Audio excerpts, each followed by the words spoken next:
বন্ধুরা, তোমরা কেমন আছো? আমাদের ঘরে তৈরি রান্না চ্যানেল থেকে তোমাদের স্বাগত। আজকে আমি রান্না করব মোচার ঘন্ট। আমাদের বাড়িতে আমাদের এক দিদিমা এসেছে, বলছে নিরামিষ খাবে। তার জন্য আমি ভাবলাম যে আমি একটা নিজে তৈরি রান্না করে খাওয়াই। তার জন্য মোচা নিয়েছি। মোচাটা আস্তে দেখাতে পারলাম না, কারণ কেটে কুটে রেডি করে রেখেছি। মোচা, আলু, গোবিন্দভোগের চাল, জিরা বাটা, ধনে বাটা, আদা বাটা, কিশমিশ, কাজু, কাঁচা লঙ্কা, তেজপাতা, এই উপকরণগুলি লাগবে রান্না করতে। এবার কড়াইয়ের মধ্যে তেল দিলাম, হালকা করে আলুগুলি ভেজে নেব।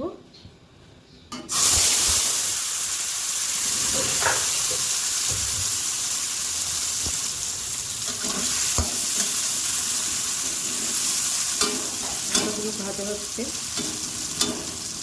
একটু লালচে হয়ে গেলে নামিয়ে নেব। আলুগুলো ভাজা হয়ে গেছে, এখন নামিয়ে নিচ্ছি। আমি আগে থেকে মোচাটা সিদ্ধ করে নিয়েছি। একটু সিদ্ধ করে জলটা না ফেললে, কষ্ট না গেলে তো ভালো লাগবে না, তিতা লাগবে। তার জন্য মোচাটা আগেই ভাপ দিয়ে ফেলে রেখেছি। এখানে গোবিন্দভোগের চালগুলি একটু ভেজে নেব, বেশি না, অল্প একটু ভেজে নেব।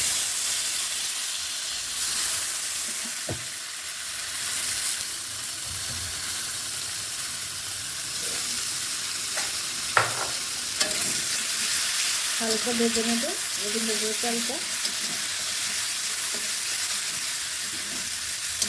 চালটা ভাজা হয়ে গেছে, এবার নামিয়ে নিচ্ছি। একটু গন্ধ বেরিয়েছে চালটা। এবার কড়াইয়ের মধ্যে যে তেলটা আছে ওটার মধ্যে মোচাগুলি হালকাভাবে ভেজে নেব। একটু হলুদ দিলাম। মোচাগুলি ভাজা হয়ে গেছে, এখন নামিয়ে নেব।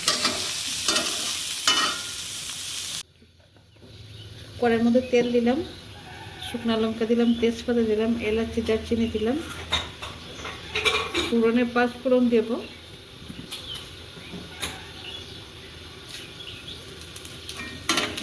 চিনি, কয়েকটা কাঁচা লঙ্কা দিলাম,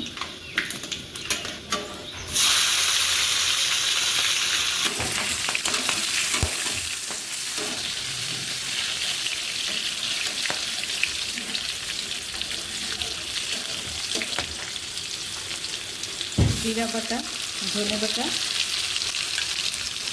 আদা বাটা, তেলের মধ্যে ছেড়ে দিলাম। হালকা ভাজছি।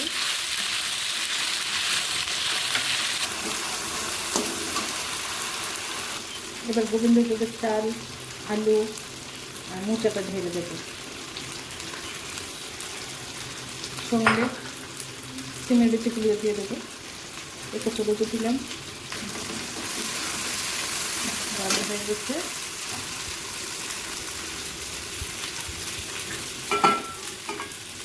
একটু জল দিলাম।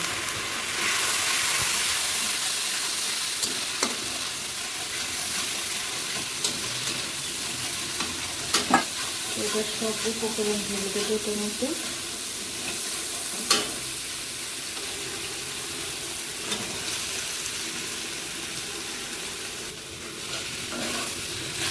মশলাটা, মেরিচের মশলাটা এটার মধ্যে মাখলাম।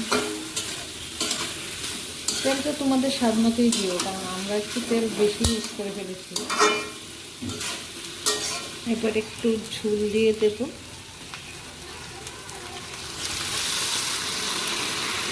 কাঁচার চালগুলো না হয় সিদ্ধ হবে না, তার জন্য জলটা একটু দিতে হবে।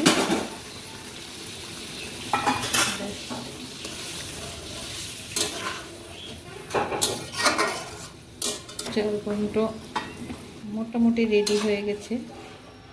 কিশমিশ আর কাজুটা দিয়ে দিলাম।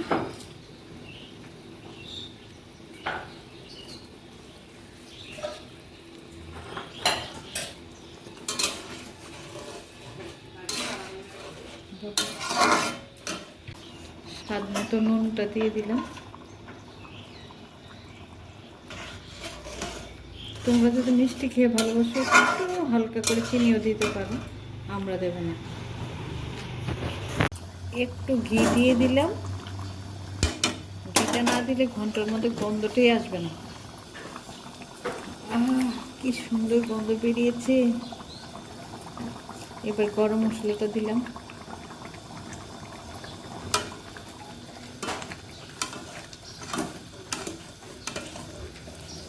হয়ে গেল আমাদের মোচার ঘন্ট রান্না। আমার ঘন্ট তোমাদের কেমন লাগছে কমেন্টে জানাবে, লাইক করবে, সাবস্ক্রাইব করবে, শেয়ার করবে।